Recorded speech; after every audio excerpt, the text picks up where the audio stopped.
À Monseigneur le Dauphin. Des fables de La Fontaine. Livre premier. Une œuvre vocale de Jean Lambert pour LibriVox.org. Épître à Monseigneur le Dauphin.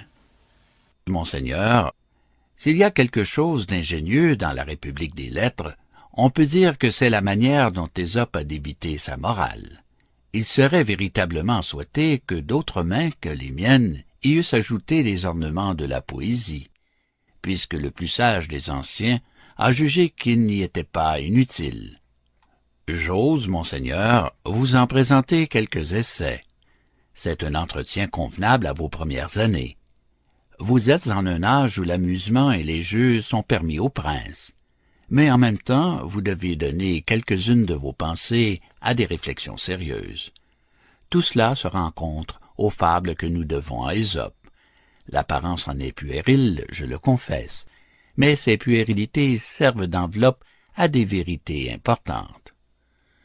Je ne doute point, Monseigneur, que vous ne regardiez favorablement des inventions si utiles et tout ensemble si agréables. Car que peut-on souhaiter davantage que ces deux points? Ce sont eux qui ont introduit les sciences parmi les hommes. Ésope a trouvé un art singulier de les joindre l'un avec l'autre. La lecture de son ouvrage répand insensiblement dans une âme les semences de la vertu et lui apprend à se connaître sans qu'elle s'aperçoive de cette étude, et tandis qu'elle croit faire tout autre chose. C'est une adresse dont s'est servi très heureusement celui sur lequel Sa Majesté a jeté les yeux pour vous donner des instructions. Il fait en sorte que vous apprenez sans peine, ou, pour mieux parler, avec plaisir, tout ce qui est nécessaire qu'un prince sache. Nous espérons beaucoup de cette conduite, mais à dire la vérité, il y a des choses dont nous espérons infiniment davantage. Ce sont, Monseigneur, les qualités que notre invincible monarque vous a données avec la naissance. C'est l'exemple que tous les jours il vous donne. Quand vous le voyez former de si grands desseins, quand vous le considérez et qui regarde sans s'étonner l'agitation de l'Europe et les machines qu'elle remue pour le détourner de son entreprise, quand il pénètre dès sa première démarche jusque dans le cœur d'une province où l'on trouve à chaque pas des barrières insurmontables et qu'il en subjugue une autre en 8 jours pendant la saison la plus ennemie de la guerre, lorsque le repos et les plaisirs règnent dans les cours des autres princes, quand, non content de dompter les hommes, il veut triompher aussi des éléments, et quand au retour de cette expédition où il a vaincu comme un Alexandre, vous le voyez gouverner ses peuples comme un Auguste. Avouez le vrai, Monseigneur, vous soupirez pour la gloire aussi bien que lui, malgré l'impuissance de vos aînés. Vous attendez avec impatience le temps où vous pourrez vous déclarer son rival dans l'amour de cette divine maîtresse. Vous ne l'attendez pas, Monseigneur, vous le prévenez. Je n'en veux pour témoignage que ces nobles inquiétudes, cette vivacité, cette ardeur, ces marques d'esprit, de courage et de grandeur d'âme que vous faites paraître à tous les moments. Certainement, c'est une joie bien sensible à notre monarque, mais c'est un spectacle bien agréable pour l'univers que de voir ainsi croître une jeune plante qui couvrira un jour de son ombre tant de peuples et de nations. Je devrais m'étendre sur ce sujet, mais comme le dessein que j'ai de vous divertir est plus proportionné à mes forces que celui de vous louer, je me hâte de venir aux fables, et n'ajouterai aux vérités que je vous ai dites que celle-ci. C'est, Monseigneur, que je suis avec un zèle respectueux. Votre très humble, très obéissant et très fidèle serviteur, de La Fontaine. À Monseigneur le Dauphin. Je chante les héros dont Ésope est le père, troupe de qui l'histoire, encore que mensongère, contient des vérités qui servent de leçon. Tout parle en mon ouvrage, et même les poissons. Ce qu'ils disent s'adresse à tous tant que nous sommes. Je me sers d'animaux pour instruire les hommes. Illustre rejeton d'un prince, aimé des cieux, sur qui le monde entier a maintenant les yeux, et qui, faisant fléchir les plus superbes têtes, comptera désormais ses jours par ses conquêtes, quelque autre te dira d'une plus forte voix les faits de tes aïeux et les vertus des rois. Je vais t'entretenir de moindres aventures, te tracer en ces vers de légères peintures. Et si de t'agréer je n'emporte le prix, j'aurai du moins l'honneur de l'avoir entrepris. Fin de À Monseigneur le Dauphin, des fables de La Fontaine. Cet enregistrement appartient au domaine public.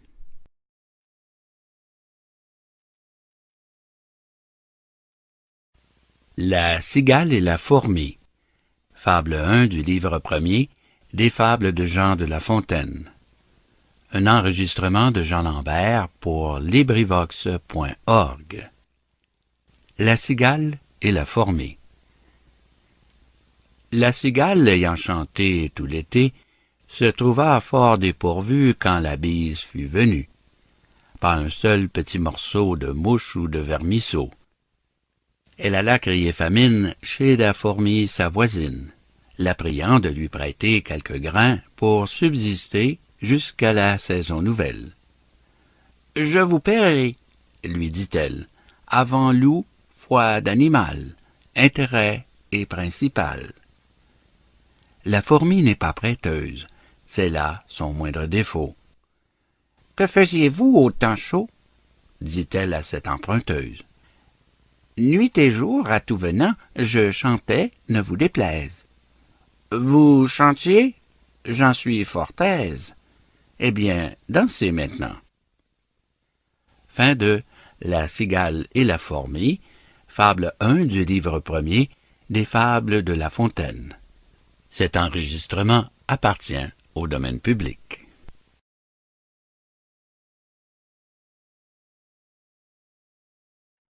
Le corbeau et le renard. Fable 2 du livre premier des fables de Jean de La Fontaine. Un enregistrement de Jean Lambert pour LibriVox.org. Le corbeau et le renard. Maître Corbeau, sur un arbre perché, tenait en son bec un fromage. Maître Renard, par l'odeur alléchée, lui tint à peu près ce langage. « Eh bonjour, monsieur du Corbeau, que vous êtes joli, que vous me semblez beau. Sans mentir, si votre ramage se rapporte à votre plumage, vous êtes le phénix des hôtes de ces bois. » À ces mots, le corbeau ne se sent pas de joie, et pour montrer sa belle voix, il ouvre un large bec, laisse tomber sa proie. Le renard s'en saisit et dit « Mon bon monsieur, apprenez que tout flatteur vit aux dépens de celui qui l'écoute. Cette leçon vaut bien un fromage, sans doute. » Le corbeau, honteux et confus, jura, mais un peu tard, qu'on ne l'y prendrait plus. Fin de Le corbeau et le renard, fable 2e du livre premier des fables de La Fontaine. Cet enregistrement appartient au domaine public.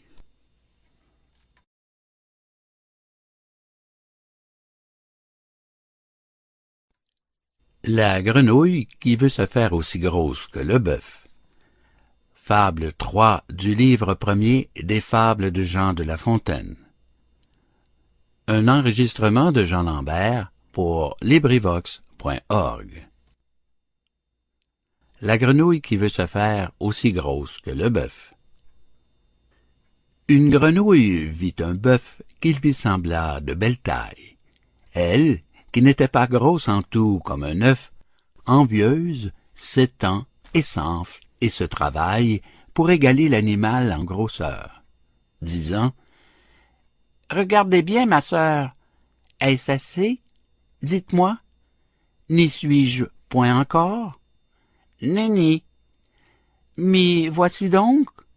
Point du tout. M'y voilà? Vous n'en approchez point. » La chétive pécore s'enfla si bien qu'elle creva. Le monde est plein de gens qui ne sont pas plus sages. Tout bourgeois veut bâtir comme les grands seigneurs. Tout petit prince a des ambassadeurs. Tout marquis veut avoir des pages. Fin de La grenouille qui se veut faire aussi grosse que le bœuf. Fable troisième du livre premier des Fables de La Fontaine. Cet enregistrement appartient au domaine public.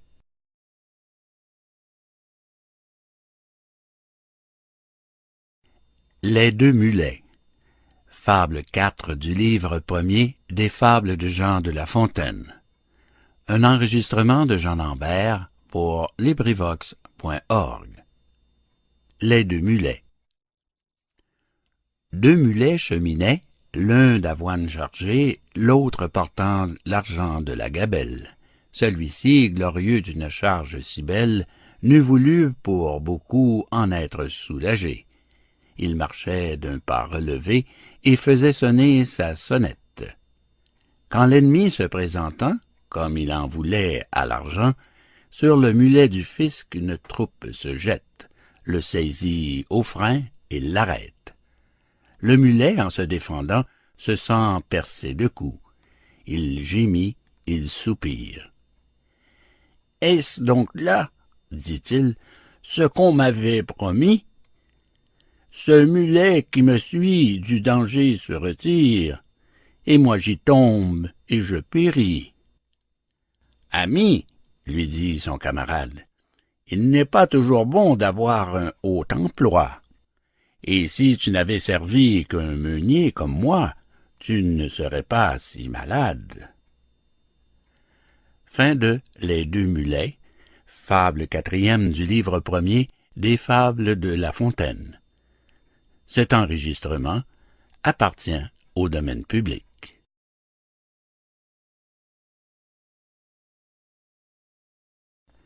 Le loup et le chien. Fable 5 du livre premier des Fables de Jean de La Fontaine. Un enregistrement de Jean Lambert pour LibriVox.org. Le loup et le chien. Un loup n'avait que les os et la peau, tant les chiens faisaient bonne garde. Ce loup rencontre un dogue aussi puissant que beau, gras, poli, qui s'était fourvoyé par mégarde. L'attaquer, le mettre en quartier, Sire Loup l'eût fait volontiers. Mais il fallait livrer bataille, et le mâtin était de taille à se défendre hardiment. Le loup donc l'aborde humblement, entre en propos et lui fait compliment sur son embonpoint qu'il admire. « Il ne tiendra qu'à vous, beau sire, d'être aussi gras que moi, » lui répartit le chien. « Quittez les bois, vous ferez bien. Vos pareils y sont misérables, cancres, hères et pauvres diables, dont la condition est de mourir de faim. Car quoi, rien d'assuré, point de franche lippée, tout à la pointe de l'épée. Suivez-moi, vous aurez un bien meilleur destin. » Le loup reprit. « Que me faudra-t-il faire? »« Presque rien, » dit le chien. « Donnez la chasse aux gens portant bâton et mendiants. Flattez ceux du logis à son maître complaire. Moyennant quoi votre salaire sera force relief de toutes les façons. Os de poulet, os de pigeon, sans parler de maintes caresses. » Le loup déjà se forge une félicité qui le fait pleurer de tendresse. Chemin faisant, il vit le cou du chien pelé. « Qu'est-ce là? » lui dit-il. « Rien. »« Quoi rien? »« Peu de choses. »« Mais encore? »« Le collier dont je suis attaché, de ce que vous voyez, est peut-être la cause. »« Attaché? » dit le loup. « Vous ne courez donc pas où vous voulez? »« Pas toujours, mais qu'importe. »« Il importe si bien que de tous vos repas, je ne veux en aucune sorte, et ne voudrais pas même à ce prix un trésor. » Cela dit, Maître Loup s'enfuit et court encore. Fin de Le loup et le chien. Fable cinquième du livre premier, Les Fables de La Fontaine. Cet enregistrement appartient au domaine public.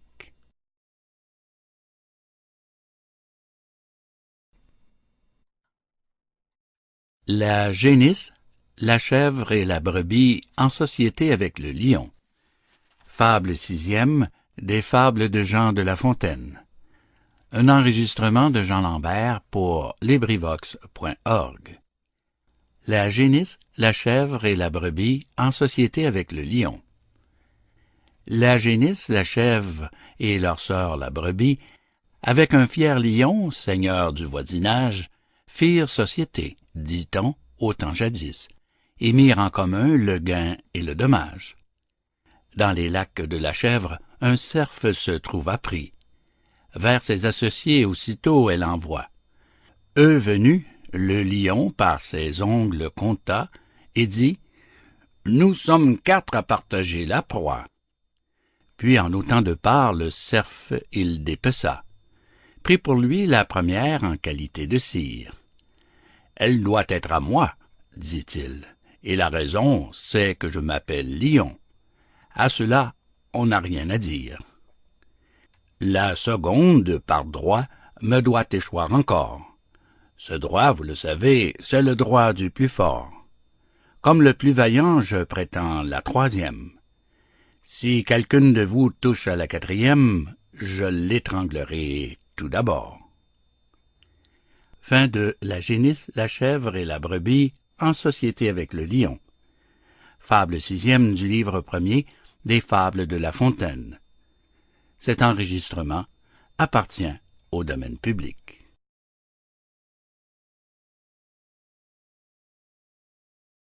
La besace. Fable 7 du livre premier des fables de Jean de La Fontaine. Un enregistrement de Jean Lambert pour LibriVox.org. La besace. Jupiter dit un jour que tout ce qui respire s'en vienne comparaître aux pieds de ma grandeur. Si dans son composé quelqu'un trouve à redire, il peut le déclarer sans peur. Je mettrai remède à la chose. Venez, singes, parlez le premier et pour cause. Voyez ces animaux, faites comparaison de leur beauté avec les vôtres. Êtes-vous satisfait? Moi, dit-il, pourquoi non? N'ai-je pas 4 pieds aussi bien que les autres? Mon portrait jusqu'ici ne m'a rien reproché. Mais pour mon frère l'ours, on ne l'a qu'ébauché. Jamais, s'il me veut croire, il ne se fera peindre. L'ours venant là-dessus, on crut qu'il s'allait plaindre. Tant s'en faut. De sa forme, il se loua très fort. Glossa sur l'éléphant, dit qu'on pourrait encore ajouter à sa queue, ôter à ses oreilles, que c'était une masse informe et sans beauté. L'éléphant étant écouté, tout sage qu'il était, dit des choses pareilles. Il jugea qu'à son appétit, Dame Baleine était trop grosse. Dame Fourmi trouva le ciron trop petit, se croyant, pour elle, un colosse. Jupin les renvoya, s'étant censurés tous, du reste content d'eux. Mais parmi les plus fous, notre espèce excella, car tout ce que nous sommes, lynx envers nos pareils et taupe envers nous, nous nous pardonnons tout, et rien aux autres hommes. On se voit d'un autre œil qu'on ne voit son prochain, le fabricateur souverain. Nous créables ainsi tous de même manière, tant ceux du temps passé que du temps d'aujourd'hui. Il fit pour nos défauts la poche de derrière, et celle de devant pour les défauts d'autrui. Fin de La besace. Fable septième du livre premier des fables de La Fontaine. Cet enregistrement appartient au domaine public.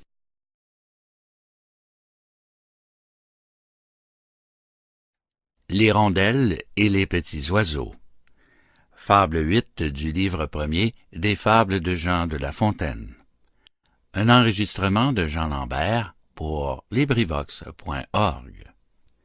L'hirondelle et les petits oiseaux. Une hirondelle, en ses voyages, avait beaucoup appris, Quiconque a beaucoup vu peut avoir beaucoup retenu. Celle-ci prévoyait jusqu'au moindre orage, et, devant qu'ils fussent éclos, les annonçait aux matelots. Il arriva qu'au temps que la chanvre se sème, elle vit un manant en couvrir maint sillon. « Ceci ne me plaît pas, dit-elle aux oisillons. Je vous plains, car pour moi, dans ce péril extrême, je saurais m'éloigner ou vivre en quelque coin. Voyez-vous cette main qui par les airs chemine? Un jour viendra, qui n'est pas loin, que ce qu'elle répand sera votre ruine. De là naîtront engins à vous envelopper et lacets pour vous attraper, enfin, maintes et maintes machines qui causera dans la saison votre mort ou votre prison.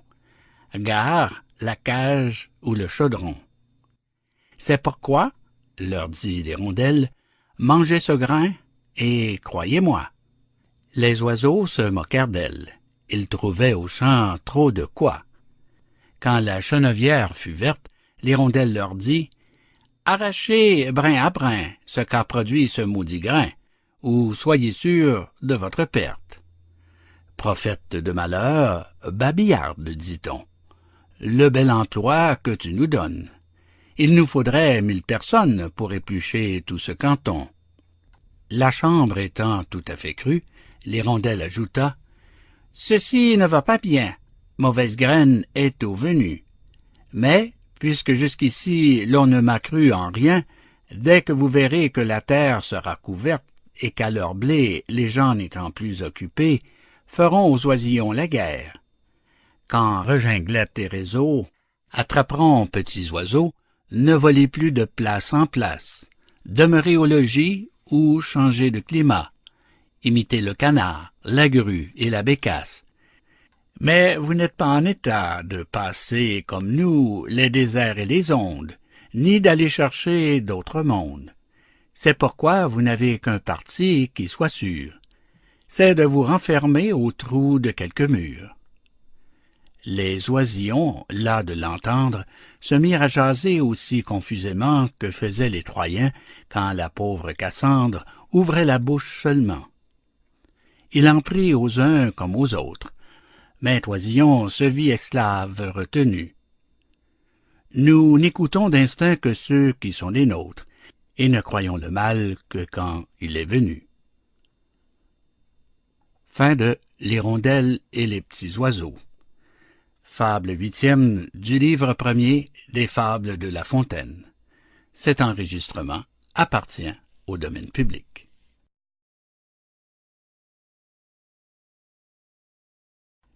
Le rat de ville et le rat des champs.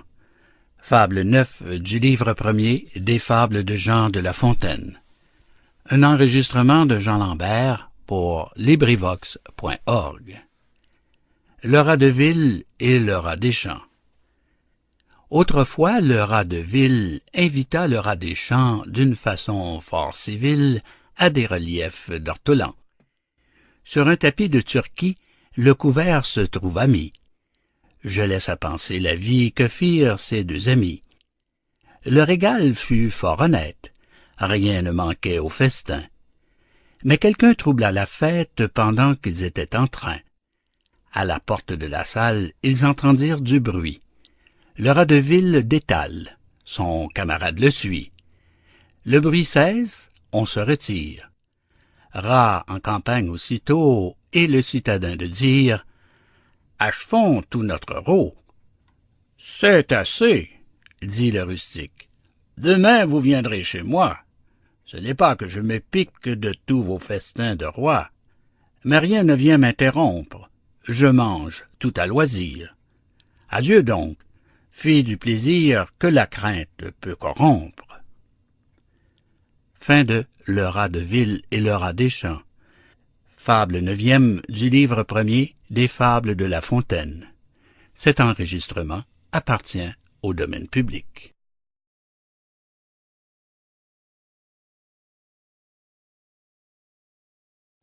Le loup et l'agneau. Fable 10 du livre 1er des Fables de Jean de La Fontaine. Un enregistrement de Jean Lambert pour LibriVox.org. Le loup et l'agneau. La raison du plus fort est toujours la meilleure. Nous l'allons montrer tout à l'heure.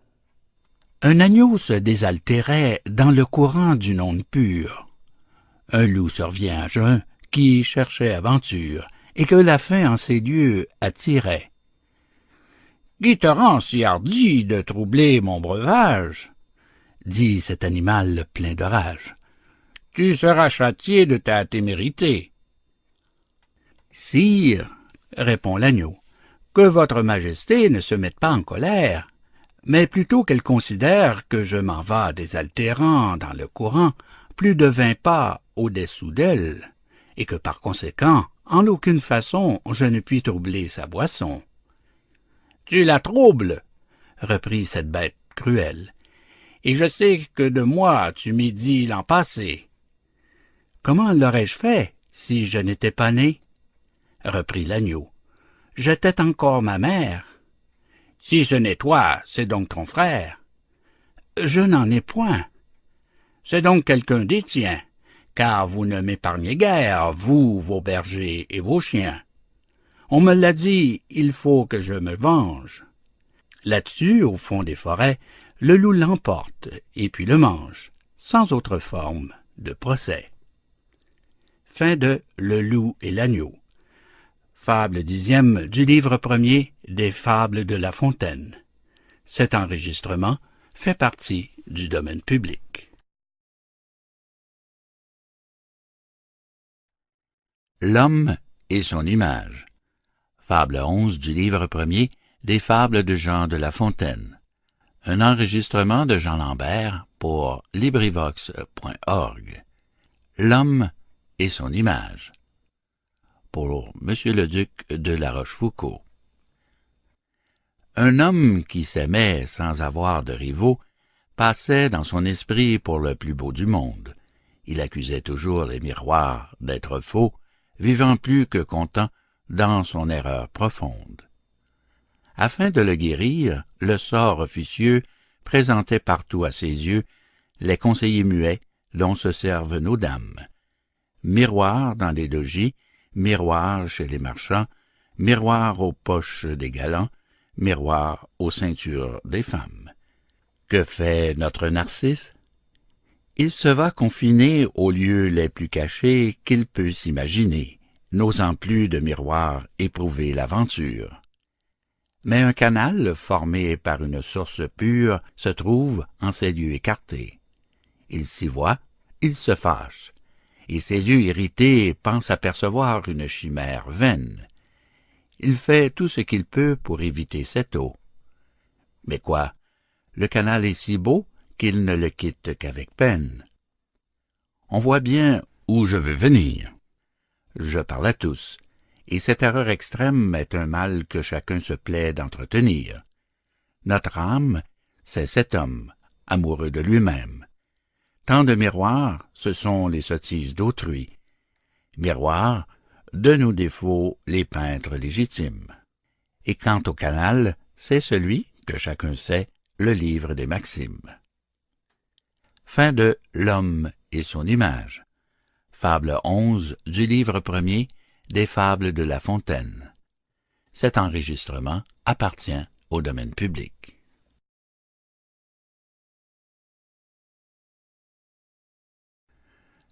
Le dragon a plusieurs têtes et le dragon a plusieurs queues. Fable 12 du livre 1er des Fables de Jean de La Fontaine. Un enregistrement de Jean Lambert pour LibriVox.org. Le dragon a plusieurs têtes et le dragon a plusieurs queues. Un envoyé du grand seigneur préférait, dit l'histoire un jour chez l'empereur, les forces de son maître à celles de l'Empire. Un Allemand se mit à dire « Notre prince a des dépendants qui, de leur chef, sont si puissants que chacun d'eux pourrait soudoyer une armée. » Le Chiaou, homme de sens, lui dit « Je sais par renommée ce que chaque électeur peut de monde fournir, et cela me fait souvenir d'une aventure étrange et qui pourtant est vraie. J'étais en un lieu sûr lorsque je vis passer les 100 têtes d'une hydre au travers d'une haie. Mon sang commence à se glacer, et je crois qu'à moins on s'effraie. Je n'en eus toutefois que la peur sans le mal. Jamais le corps de l'animal ne put venir vers moi, ni trouver d'ouverture. Je rêvais à cette aventure quand un autre dragon, qui n'avait qu'un seul chef, et bien plus d'une queue, à passer se présente. Me voilà saisi de rechef, d'étonnement et d'épouvante. Ce chef passe, et le corps, et chaque queue aussi. Rien ne les empêcha. L'un fit chemin à l'autre. Je soutiens qu'il en est ainsi de votre empereur et du nôtre. Fin de Le dragon à plusieurs têtes et le dragon à plusieurs queues. Fable 12e du livre 1er des Fables de La Fontaine. Cet enregistrement appartient au domaine public.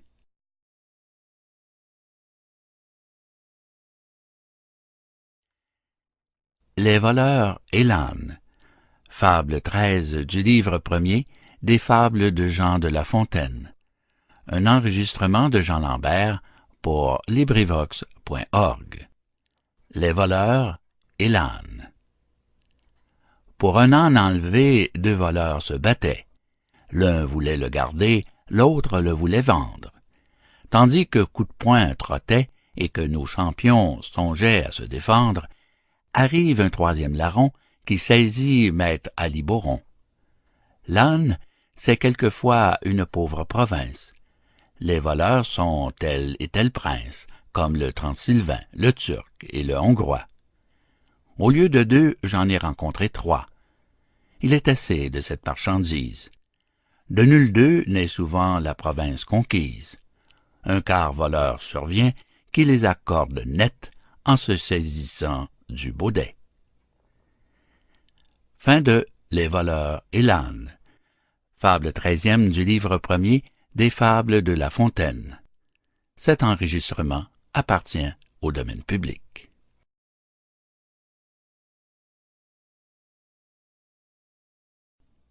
Simonide préservée par les dieux.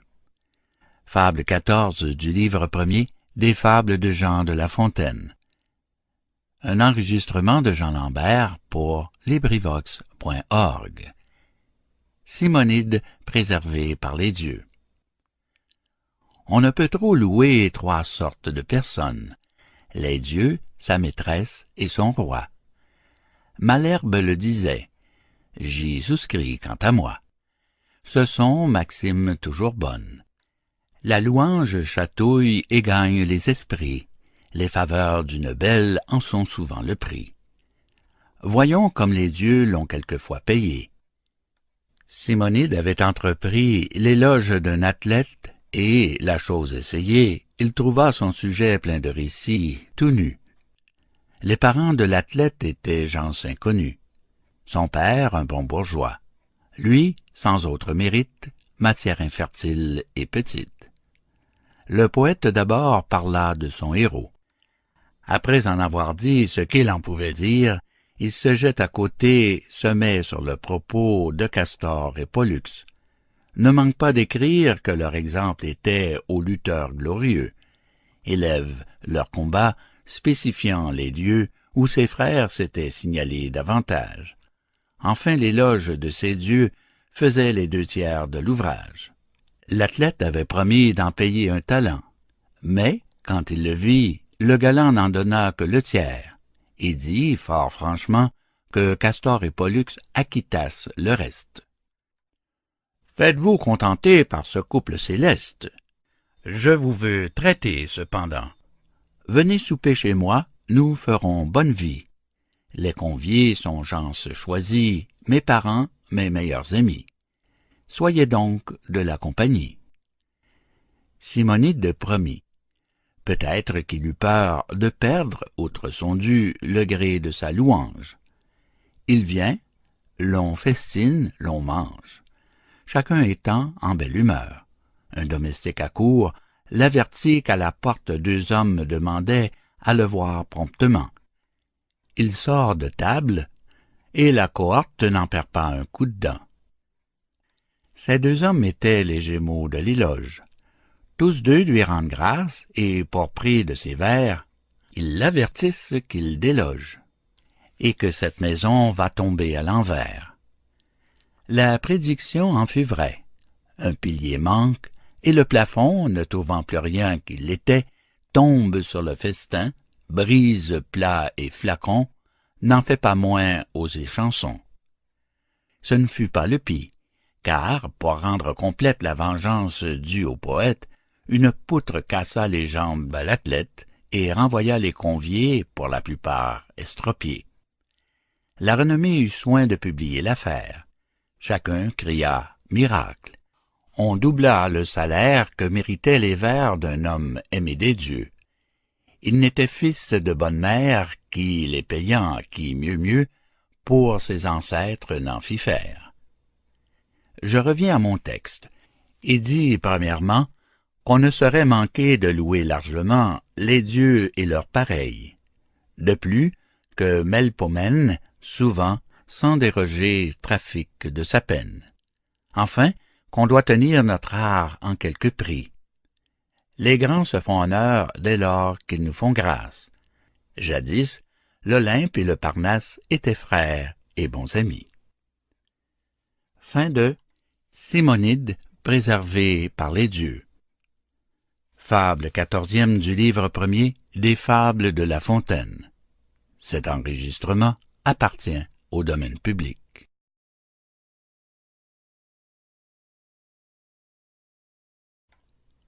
La mort et le malheureux. Fable 15 du livre 1er des Fables de Jean de La Fontaine. Un enregistrement de Jean Lambert pour LibriVox.org. La mort et le malheureux. Un malheureux appelait tous les jours la mort à son secours.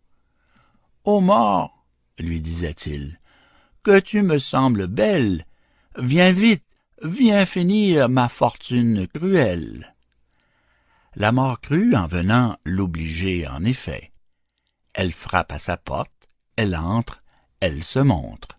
« Que vois-je? » cria-t-il. « Ôtez-moi cet objet, qu'il est hideux, que sa rencontre me cause d'horreur et d'effroi. N'approche pas, ô mort, retire-toi. » Mécénas fut un galant homme.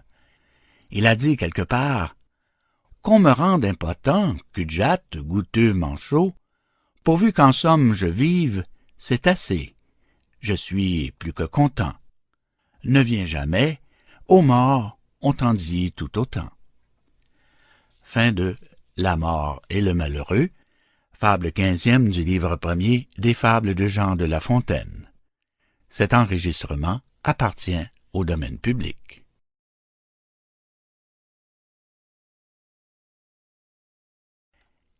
La mort et le bûcheron. Fable 16 du livre 1er des Fables de Jean de La Fontaine. Un enregistrement de Jean Lambert pour LibriVox.org. La mort et le bûcheron.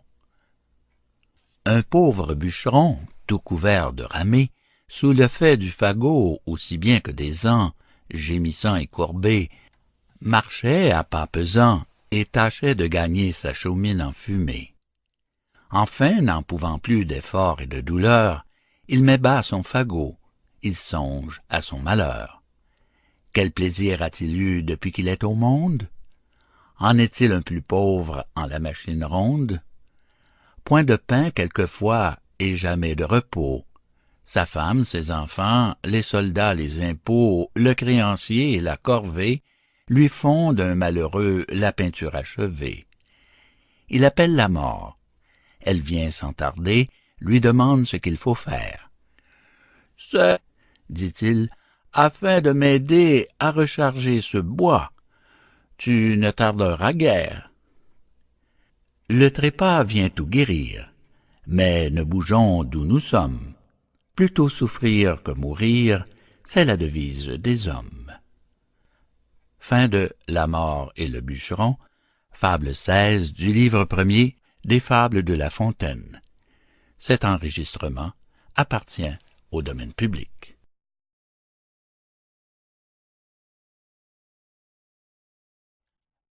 L'homme entre deux âges et ses deux maîtresses. Fable 17 du livre premier des Fables de Jean de La Fontaine. Un enregistrement de Jean Lambert pour LibriVox.org. L'homme entre deux âges et ses deux maîtresses. Un homme de moyen âge, étirant sur le grison, jugea qu'il était saison de songer au mariage. Il avait du content, et partant, de quoi choisir. Toutes voulaient lui plaire. En quoi notre amoureux ne se pressait pas tant? Bien adressé n'est pas petite affaire. Deux veuves sur son cœur eurent le plus de part. L'une encore verte, et l'autre un peu bien mûre, mais qui réparait par son art ce qu'avait détruit la nature. Ces deux veuves, en badinant, en riant, en lui faisant fête, l'allaient quelquefois testonnant, c'est-à-dire ajustant sa tête. La vieille, à tout moment, de sa part emportait un peu du poil noir qui restait, afin que son amant en fût plus à sa guise. La jeune saccageait les poils blancs à son tour. Toutes deux firent tant que notre tête grise demeura sans cheveux et se douta du tour. « Je vous rends, leur dit-il, mille grâces, les belles, qui m'avez si bien tondu. J'ai plus gagné que perdu, car d'hymen point de nouvelles. Celle que je prendrais voudrait qu'à sa façon je vécusse, et non à la mienne. Il n'est tête chauve qui tienne. Je vous suis obligé, belle, de la leçon. » Fin de L'homme entre deux âges et ses deux maîtresses, fable 17e du livre premier des Fables de La Fontaine. Cet enregistrement appartient au domaine public.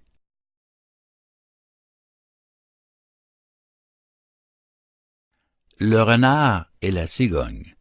Fable 18 du livre premier des Fables de Jean de La Fontaine. Un enregistrement de Jean Lambert pour LibriVox.org. Le renard et la cigogne. Compère le renard se mit un jour en frais et retint à dîner commère la cigogne. Le régal fut petit et sans beaucoup d'apprêt. Le galant, pour toute besogne, avait un brouet clair. Il vivait chichement. Ce brouet fut par lui servi sur une assiette. La cigogne, au long bec, n'en put attraper miette, et le drôle eut lapé le tout en un moment. Pour se venger de cette tromperie, à quelque temps de là, la cigogne le prit. « Volontiers, lui dit-il, car avec mes amis, je ne fais point cérémonie. » Alors dit, il courut au logis de la cigogne son hôtesse, loua très fort sa politesse, trouva le dîner cuit à point. Bon appétit surtout, renard n'en manque point. Il se réjouissait à l'odeur de la viande mise en menus morceaux et qu'il croyait friande. On servit, pour l'embarrasser, en un vase à long col et d'étroite embouchure. Le bec de la cigogne y pouvait bien passer, mais le museau du cire était d'autre mesure. Il lui fallut à jeun retourner au logis, honteux comme un renard qu'une poule aurait pris, serrant la queue et portant bas l'oreille. Trompeur, c'est pour vous que j'écris. Attendez-vous à l'appareil. Fin de Le renard et la cigogne. Fable 18e du livre premier des Fables de La Fontaine. Cet enregistrement appartient au domaine public.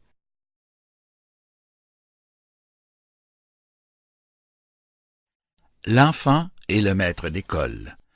Fable 19 du livre premier des Fables de Jean de La Fontaine. Un enregistrement de Jean Lambert pour LibriVox.org. L'enfant et le maître d'école. Dans ce récit, je prétends faire voir d'un certain sot la remontrance vaine. Un jeune enfant dans l'eau se laissa choir en badinant sur les bords de la Seine. Le ciel permit qu'un saule se trouvât, dont le branchage, après Dieu, le sauva. S'étant pris, dis-je, aux branches de ce saule, par cet endroit passe un maître d'école, l'enfant lui crie « Au secours, je péris !» Le magister, se retournant, s'écrie, d'un ton fort grave à contretemps, s'avise de le tancer. « Ah! Le petit babouin! Voyez, dit-il, où l'a mis sa sottise, et puis prenez de tels fripons le soin, que les parents sont malheureux qu'il faille toujours veiller à semblable canaille, qu'ils ont de maux, et que je plains leur sort. » Ayant tout dit, il mit l'enfant à bord. Je blâme ici plus de gens qu'on ne pense. Tout babillard, tout censeur, tout pédant se peut connaître au discours que j'avance. Chacun des trois fait un peuple fort grand. Le Créateur en a béni l'engeance. En toute affaire, ils ne font que songer aux moyens d'exercer leur langue. Eh, mon ami, tire-moi de danger, tu feras après ta harangue. Fin de L'enfant et le maître d'école. Fable 19e du livre premier des Fables de La Fontaine. Cet enregistrement appartient au domaine public.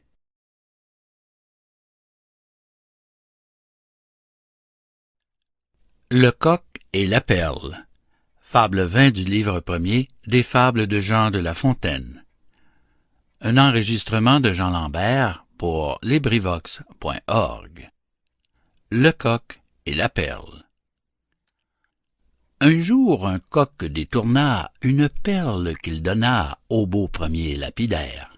« Je la crois fine, dit-il, mais le moindre grain de mil serait bien mieux mon affaire. » Un ignorant hérita d'un manuscrit qu'il porta chez son voisin le libraire.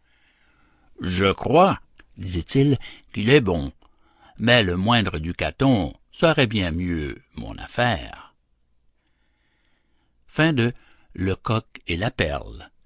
Fable 20e du livre premier des Fables de La Fontaine. Cet enregistrement appartient au domaine public.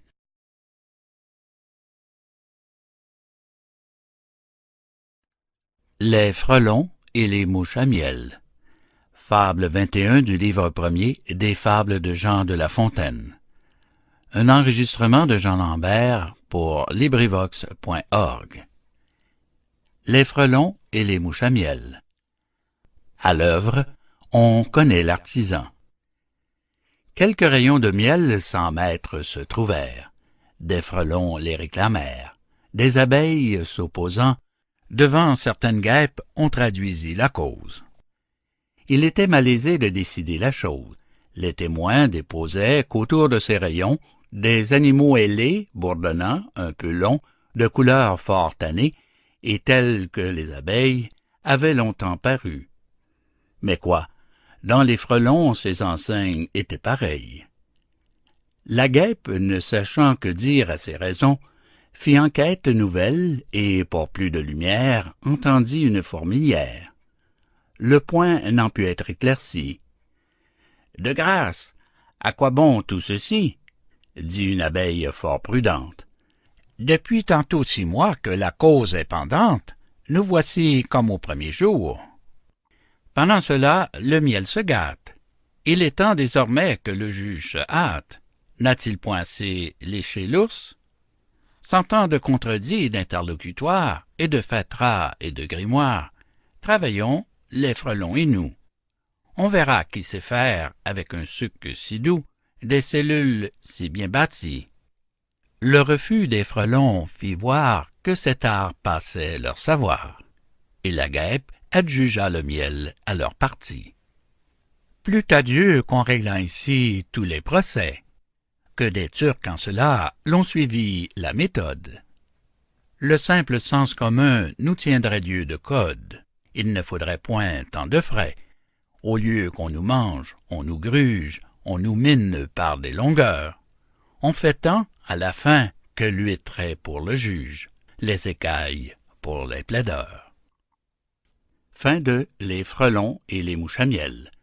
Fable 21e du livre premier des Fables de La Fontaine. Cet enregistrement appartient au domaine public. Le chêne et le roseau. Fable 22 du livre premier des Fables de Jean de La Fontaine. Un enregistrement de Jean Lambert pour LibriVox.org. Le chêne et le roseau. Le chêne un jour dit au roseau: « Vous avez bien sujet d'accuser la nature. Un roitelet pour vous est un pesant fardeau. Le moindre vent qui d'aventure fait rider la face de l'eau vous oblige à baisser la tête.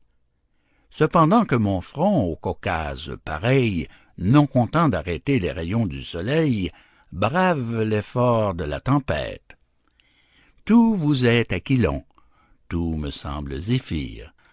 Encore, si vous naissiez à l'abri du feuillage dont je couvre le voisinage, vous n'auriez pas tant à souffrir. Je vous défendrais de l'orage. Mais vous naissez le plus souvent sur les humides bords des royaumes du vent. La nature envers vous me semble bien injuste. Votre compassion, lui répondit l'arbuste, part d'un bon naturel. Mais quittez ce souci. Les vents me sont moins qu'à vous redoutables. Je plie et ne romps pas. Vous avez jusqu'ici, contre leurs coups épouvantables, résisté sans courber le dos. Mais attendons la fin. Comme il disait ces mots, du bout de l'horizon accourt avec furie le plus terrible des enfants que le nord eût porté jusque-là dans ses flancs. L'arbre tient bon, le roseau plie. Le vent redouble ses efforts et fait si bien qu'il déracine celui de qui la tête au ciel était voisine et dont les pieds touchaient à l'empire des morts. Fin de Le chêne et le roseau, fable 22e du livre premier des Fables de La Fontaine. Fin du livre 1 des Fables de La Fontaine. Cet enregistrement fait partie du domaine public.